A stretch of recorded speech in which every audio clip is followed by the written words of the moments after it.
नमस्ते मित्रांनो, सुख म्हणजे नक्की काय असते या मालिकेच्या होणाऱ्या 18 मार्चच्या भागामध्ये आपल्याला असं पाहायला मिळणार आहे की इकडे जोगती नित्याला घेऊन देवीच्या मंदिरामध्ये येते आणि तिला म्हणते की तुझ्या सगळ्या प्रश्नांची उत्तरं आता तुला इथंच मिळणार असं म्हणून मंदिरामध्ये देवीच्या समोर तिला उभा करते आणि जोगतीन देवीला म्हणते की आता हिला हिची खरी ओळख झालीच पाहिजे देवी, तू तिला तिची ओळख करूनच दिली पाहिजे असं म्हणून मंदिरामधली असणारी घंटी जोगतीन जोरजोरात वाजवायला लागते।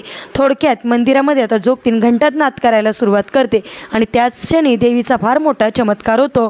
नित्याला गौरी आणि जयदीपचा फोटो दिसतो आणि तो फोटो बघता क्षणी नित्याला फार मोठा धक्का बसतो। नित्या म्हणते त्या मुलीच्या कडेला आदिराज आहे, परंतु आदिराजच्या शेजारी ही मुलगी कोण आहे याचा शोध मला घेतलाच पाहिजे आणि तो फोटो हातात घेऊन ती विचारचक्रात पडते। तर इकडे शालिनी आता राजवाड्यामध्ये आलेली असते आणि शालिनी गाडीमधून खाली उतरते आणि म्हणते आता आर नाही तर पार, आता तुझा खरा सोक्ष लावल्याशिवाय मी इथून जाणार नाही। आता कशा प्रकारे नित्याला सगळं काही आठवण झाल्यानंतर नित्या आणि आदिराज म्हणजे जयदीप आणि गौरी मिळून कशा प्रकारे शालिनीचा बँड वाजवणार हे पाहणे सुद्धा इंटरेस्टिंग ठरणार आहे।